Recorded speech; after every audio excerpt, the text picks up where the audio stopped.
their hope and belief. And Republicans, Jim, in this town hope the president sticks to talking about this, not a variety of other matters. But again, as we know, a lot is built into that 35%. There's a lot that some Americans don't like about him, not necessarily having anything to do with the tax plan.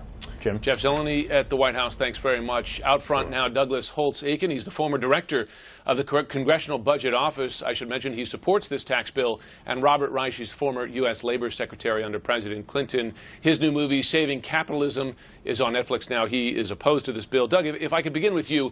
You heard the White House there again, defending the president's claim that this bill hurts him.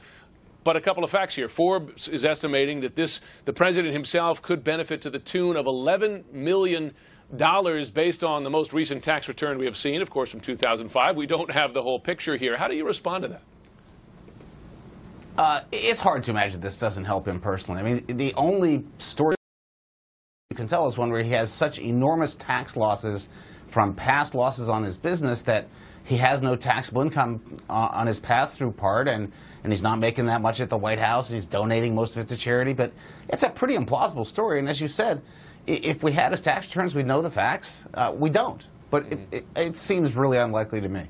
I mean, you mentioned it there, pass-through, because basically what you do as a real estate developer now, instead of paying a personal income tax rate up to like 39%, they now call that in effect a corporation. So you pay the 21%, the new corporate tax rate. Is that right? Is that why the benefit is most likely to come to him? The pass-throughs are an idea where you take business income, whether it's a partnership or an S corporation, or it could be in real estate or some other industry, and you pass through the business profits to the owners. The idea was to make sure that business income got taxed at the appropriate rate, the rate at which the owner should be taxed. If they're a high-income individual, tax it at a high rate. If they're a low-income individual, it should be taxed at a lower rate. So the pass-through idea was an innovation in tax policy to sort of get things right. When they changed the rates, however, there are winners and losers like every other part of tax reform. Among the winners are anybody who has a pass-through structure, and because we've lowered the rate on that. And that includes real estate developers, which of course the president is. But Robert Reich, it includes real estate developers. That's it. Which the president often reminds us that he is. Robert Reich, the claim here from Republicans is that this is going to add to growth, right? You're going to put more money in the hands of corporations, and that the middle class is going to get a tax cut as well. What's your response? Well, there's no evidence that that has ever been the case, Jim. The way you grow the economy is you invest in people. You invest in education and job skills. You invest in their health. You invest in infrastructure that binds us together. And this bill is actually not only not doing that, it's going to make it harder in the future to make those kinds of investments in our people. This is trickle-down economics on steroids. This is an example of the kind of worst Republican kind of thinking about, you give big corporations big tax breaks, you give billionaires and real estate developers big tax breaks, and somehow that's going to help everybody else and make the economy large and grow. Well, it's just not going to happen. In fact, quite the opposite. Douglas, how do you respond to that? Because you look back to the Reagan tax cut in 1986, often cited in the debate leading up to this tax cut. You look at George W. Bush's tax cut in the early 2000s. Is there any economic evidence with those two cuts that it significantly added to economic growth? Let's be very clear. This isn't 86, where we raised taxes on corporations to finance large cuts in marginal rates on individuals. Yeah, no, but I asked a simple question. Cuts, I asked a pretty basic question there. Is there evidence that past big tax cuts actually measurably added to growth? We have never done this before, so there is no past evidence on this experiment. We will, for the very first time in the history of the United States, move from a global system of income taxation to a territorial system of income taxation. We will change a status quo where every firm has the incentive to put its intellectual property, its patents, its trademarks overseas. Put the production over there. When you make some money, keep it over there. And if there's ever a merger or acquisition, move the headquarters over there.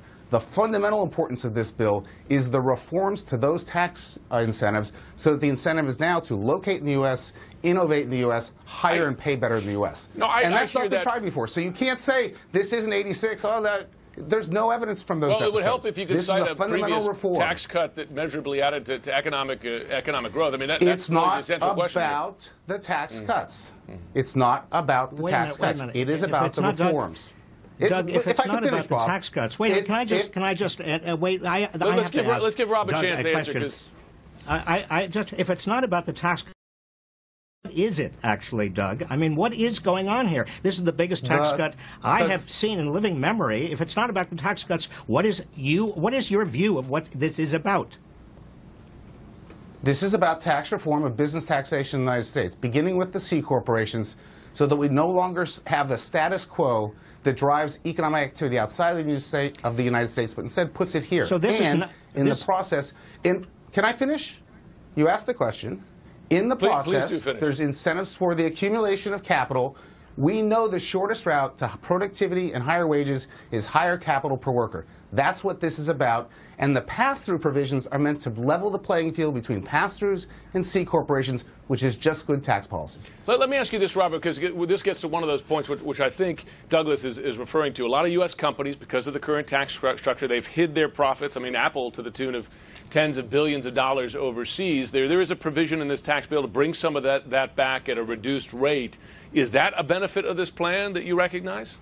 Well, I don't understand. I mean, in 2004, the George W. Bush administration had a very similar provision, a tax holiday, bring all those profits back, we'll give you a much reduced rate, and it didn't lead to any growth or investment or new jobs. In fact, quite the opposite.